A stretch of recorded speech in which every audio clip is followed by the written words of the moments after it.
headlines. The Bank of Korea makes a surprise move, cutting the key rate to a record low of 1.75% amid slow growth recovery and falling prices. A hacker demands money from Korea's nuclear authorities, holding information on Korea's nuclear power plants hostage. Iraqi security forces are continuing their offensive against Islamic State militants as they make crucial gains to retake the city of Tikrit. Hello and welcome to ARIRANG News. Thanks for tuning in. Live from Seoul, I am Kang Chery. Korea's central bank has cut its key interest rate to an unprecedented low of 1.75% in an attempt to boost the sluggish domestic economy. Our Hwang Ji-hye has the details. The Bank of Korea decided to trim its key interest rate by a quarter of a percentage point to 1.75% on Thursday. The rate cut is the third in less than a year and leaves the key rate at a historic low. The top central banker said the economy's current recovery momentum is too weak and could hurt the country's growth potential. We drew the conclusion that the pace of recovery in domestic demand is not meeting our forecast for January. And since we agree on the downside risks, we thought it was better to act preemptively. The central bank's move also comes amid a wave of global monetary easing that China and the Eurozone countries are engaged in.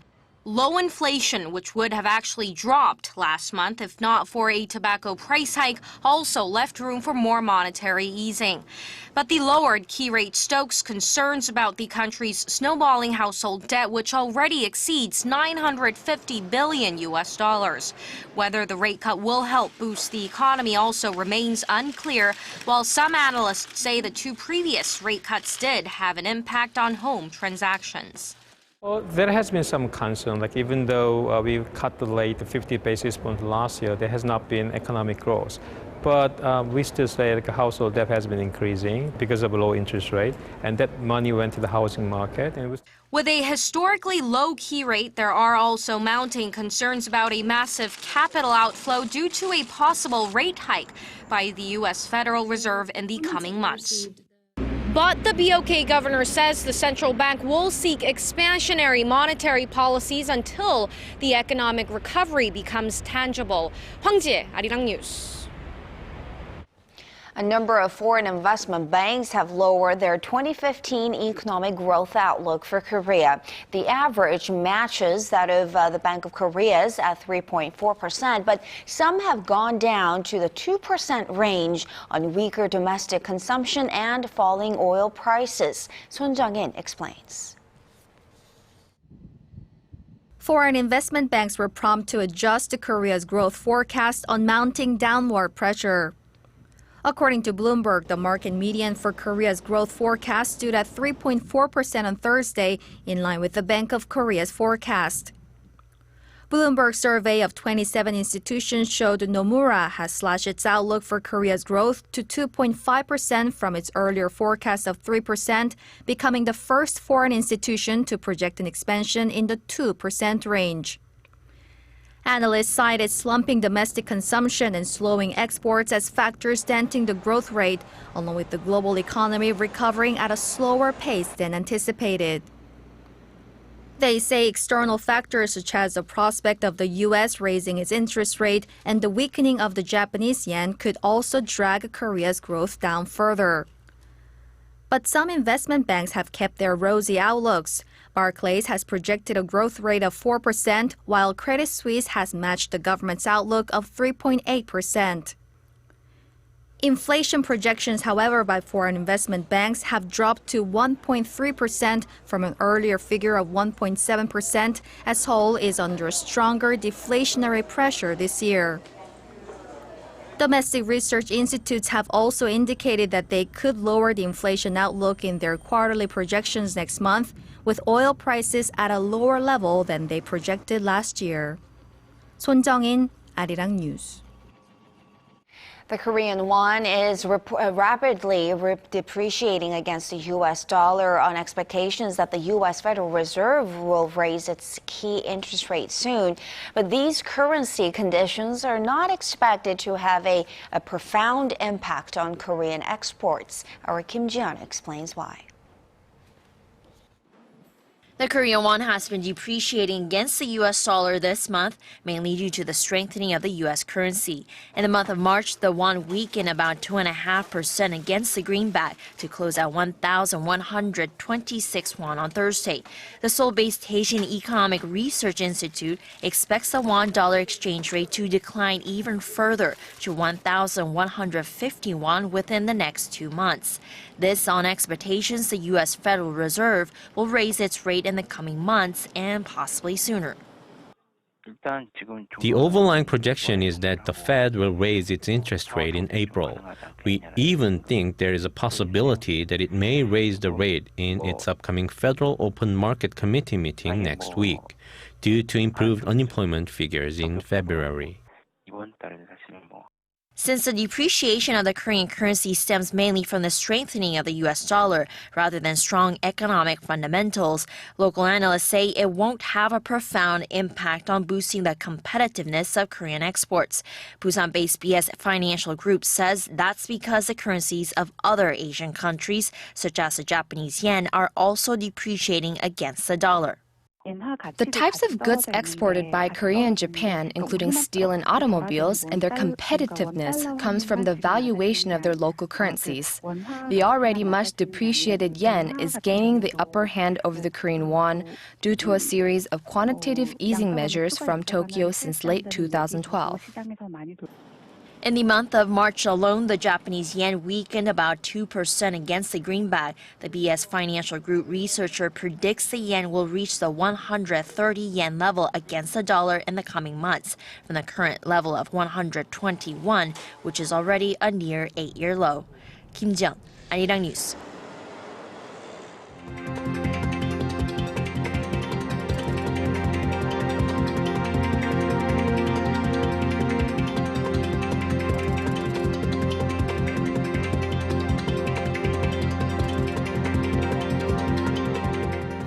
President Park Geunhye is scheduled to hold a three-way meeting with the leaders of Korea's ruling and opposition parties next Tuesday. The president is expected to talk about achievements from her recent Middle East trip and seek party cooperation, especially on the economic front. This will be the first time the president will sit down with the leaders of both parties since Moon Jae-in, her presidential election rival, was elected as the opposition party leader last month. Prime Minister Lee Wankoo has vowed to root out corruption in Korean society in his first national address. He says the government will get to the bottom of society's chronic ills and irregularities and punish those responsible by utilizing all means, including its administrative authority. He pledged to mobilize the country's law enforcement agencies and related ministries to ensure there are no failures. The Prime Minister also asked the public to do its part in creating a transparent Korea. The nuclear reactor hacker who last Christmas threatened to shut down some of Korea's nuclear power plants is back. And this time, he or she is demanding money for not handing over sensitive data to third countries. Connie Kim has the details. The hacker that threatened to shut down Korea's nuclear facilities last year has come back with a fresh threat. Using the same Twitter account, the hacker demanded money and warned that countries from Northern Europe, Southeast Asia, and South America want to buy Korea's nuclear reactor information. There was no specified amount for the payout, but the message did say nuclear authorities should send an email to the stated address if it's willing to take the offer. Along with the threat, more than 20 files were released, including floor maps and transcript of a phone conversation between President Park Geunhye and United Nations Security General Ban Ki-moon. An official from the state-run Korea Hydro and Nuclear Power Company said it's looking into how the information got leaked and how sensitive the released documents are. The threat comes about 3 months after the hacker threatened to destroy power plants if the company didn't halt operations at 3 of Korea's nuclear facilities by Christmas last year. No destruction was done to the reactors even after the shutdown deadline, and the nuclear power company had insisted the released data posed no threat. However, the hacker's comeback is raising concerns as a person behind the nuclear power hack still hasn't been identified, even after months of investigation. Connie Kim, ARIRANG News.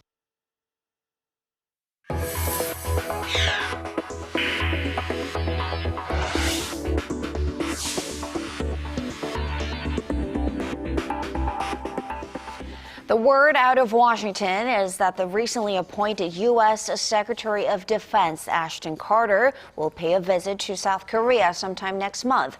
Secretary of State Kang Chery may also come to Seoul on a separate trip. Our Lee Ji-hyun has more. Two top U.S. officials are likely to fly out to Seoul next month. This is according to Korea-based Yonhap News Agency on Wednesday, citing diplomatic sources in Washington. U.S. Defense Secretary Ashton Carter and Secretary of State Kang Chery are reportedly planning separate trips to Northeast Asia in April, including stops in South Korea and Japan.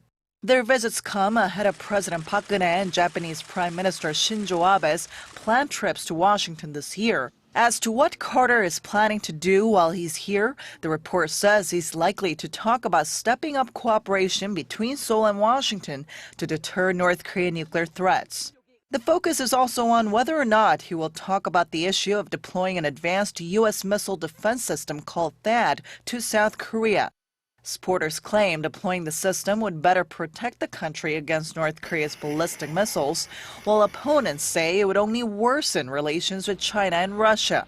U.S. Secretary of State Kang Chery is also expected to make a stop in Seoul sometime next month. Yonhap sources say that while he's here, Kerry's likely to address any remaining issues surrounding last week's attack on U.S. Ambassador to South Korea Mark Lippert by an anti-U.S. activist.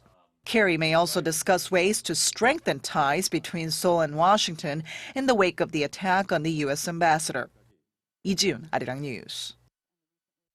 Japan is expected to extend its own sanctions against North Korea by 2 more years. According to Japanese news outlets, Tokyo will decide by the end of this month after receiving approvals from its political parties. The sanctions, set to expire mid-April, have banned trade with North Korea and North Korean vessels from entering into Japanese ports since 2006.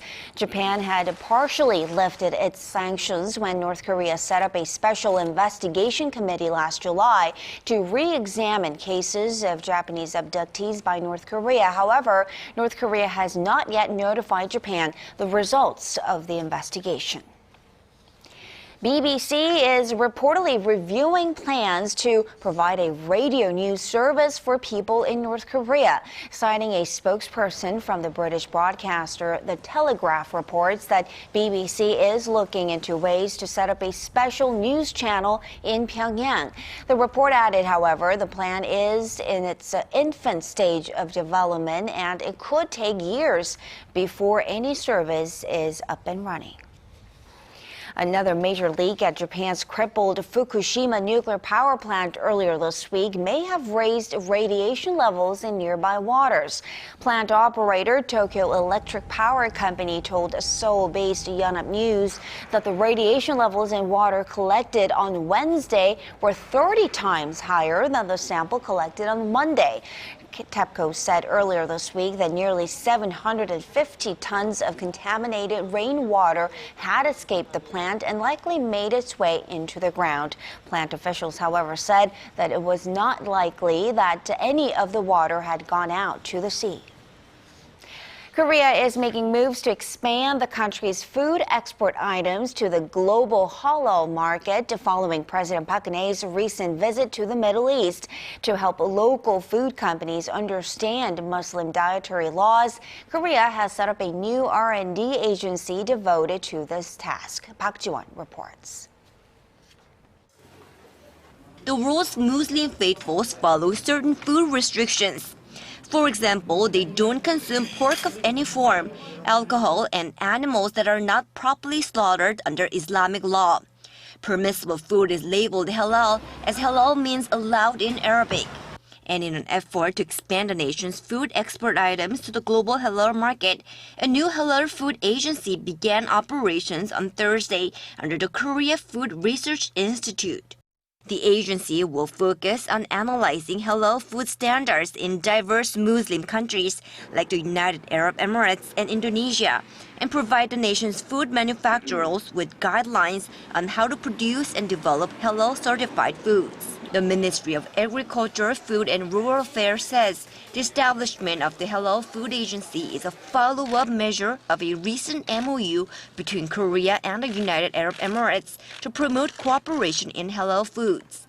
The Agriculture Ministry hopes the MOU and the newly launched Halal Food Agency could help domestic food exporters make easier inroads into the global food market by targeting some 1.8 billion Muslims. The worldwide halal food market is estimated to be around 20% of the global food market. And since the late 2000s, many domestic food manufacturers like Nongshim and Pulmuon have exported some of its food items, such as instant noodles and snacks that earned halal certifications. Korea aims to double the nation's halal foods exports from some $680 million last year to over $1.2 billion by 2017. Park Geunhye, ARIRANG News.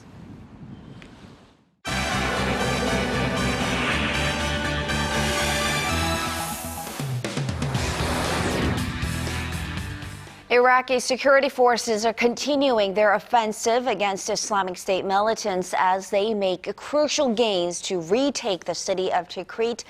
For more, we turn to Paul Lee at the News Center. Paul, what's the latest update from the front lines there? Well, there's been reports of heavy rocket and mortar fire as Iraqi troops backed by Shia militia are trying to reach the center of Tikrit. And though they're facing tough resistance, all indications by officials say the momentum is in their favor. If they are successful in this landmark military operation, it will be a psychologically important victory, but also mark the next step in ousting IS from the region. Arirang's Kim Min-ji reports. Iraqi security forces and militias pushed toward major landmarks in the city of Tikrit on Wednesday in their biggest offensive so far against the group that calls itself Islamic State. Joint Iraqi forces raised the national flag above a military hospital, one of the latest installations retaken from the militants. Soldiers took out snipers and had to defuse roadside bombs and booby-trap buildings. Citing the head of a key paramilitary force, CNN reports that government troops are now in control of 75% of the city. Tikrit, which is the hometown of former dictator Saddam Hussein, was seized by Islamic State militants last June in a lightning advance. The military offensive that began early this month includes a combined force of up to 30,000 troops. If Iraqi forces regain full control of the city, it will give them the momentum to retake the Islamic State-held city of Mosul, which is 10 times bigger than Tikrit. In an apparent retaliation, Islamic State militants launched a fierce assault in the western Iraqi city of Ramadi. It involved more than a dozen suicide car bomb attacks. Kim Min-ji, ARIRANG News. And turning now to Russia, Paul, a member of Moscow's Human Rights Council says one of the suspects charged with the murder of opposition leader Boris Nemtsov may have been tortured into a confession. What evidence is there to back up this latest claim? Well, after visiting the prison to inspect its condition, Andrei Babushkin says he'd spotted numerous wounds on the body of Tsar Dadayev, the man who had earlier confessed to being involved in the Moscow shooting. Now, Dadayev said that he was starved and left hooded until his court appearance, and even accused authorities of using electricity to torture him. Babushkin is now urging an outside inspection of the ongoing probe and a full review of the other suspects connected to the case. Meanwhile, the European Union called on Russia to conduct a transparent investigation and to end what it called a climate of hatred. Russian authorities have not only the duty to conduct a full and transparent investigation into the murder of Boris, they also have to put an end to the climate of suspicion hatred and intolerance for diversity of opinion. Russia's powerful investigative committee immediately pushed back, accusing Babushkin of meddling in the criminal case. Nemtsov, who is one of President Putin's fiercest critics, was shot dead in an open street near the Kremlin on February 27th. And bring you some shocking news from the U.S. town of Ferguson. 2 police officers have been shot by an unknown gunman. So, Paul, this unprovoked attack has brought tensions in Ferguson yet again to the breaking point. Any updates on these wounded officers? Well, there's been very few details of the victims at this point. Authorities and witnesses have described their injuries as very serious. St. Louis County Police Chief John Belmar said both men were conscious and were being treated at a local hospital. The shooting took place on Thursday during a protest outside the Ferguson Police Department that drew several dozen people. Although starting out peacefully, pandemonium erupted when gunshots rang out into the night. Now, there's been conflicting accounts coming from the scene. Activists there say the shooter was far away atop on a hill, but police say the attacker was standing within the angry crowd. At midnight, the crowd was starting to break up. In fact, several of the officers had left the area, and to the immediate northwest of the Ferguson Police Department, several shots were fired, at least 3, and 2 officers were struck. A St. Louis County officer was struck in the shoulder, and a Webster Groves police officer was struck in the face. The shooting came just hours after the Ferguson Police Chief Thomas Jackson announced his resignation. He was one of the many local officials to quit this week following the release of a scathing report by the Justice Department that found widespread racial discrimination in the city's police and court systems. And finally, authorities in Beijing are coming down hard on smokers with a citywide ban set to go into effect over the next few months. China has the largest population of smokers in the world. I hear over 300 million. So how widespread will this prohibition be?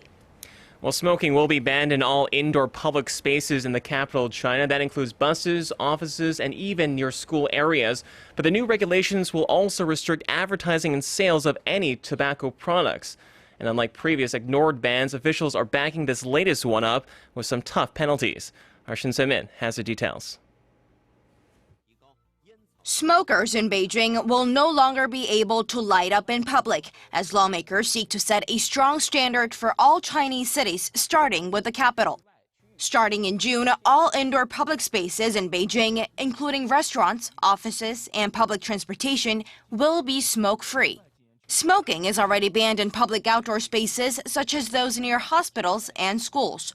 Stronger warning signs on tobacco products will also be required, along with tougher regulations on tobacco advertising in newspapers, magazines, and posters on public transportation. Regulations on selling tobacco will also be tightened. Cigarettes will not be sold within a 100-meter radius of a school district. Smokers caught breaking the rule will be fined with over $30 for a single violation, up from the current fine of $1.60. Those selling cigarettes to minors will be hit with a fine of over $30,000. The drive comes as the country's smoking problem has worsened, with the World Health Organization saying that more than 1 million Chinese citizens die of tobacco-related illness every year. Roughly 80% of Chinese men ages 15 or older smoke, exposing some 760 million people to secondhand smoke.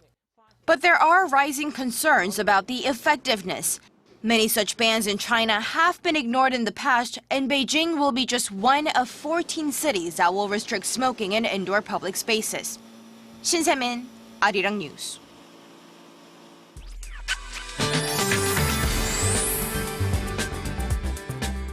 Hello and welcome. I'm Kim Bo-kyung with your weather forecast. Temperatures rose back to seasonal averages by the afternoon, and we are under mostly clear skies, but rain clouds are set to move in later tonight. So it looks like about through early tomorrow morning, about 5 millimeters of precipitation is expected for Seoul, so an umbrella will come in handy.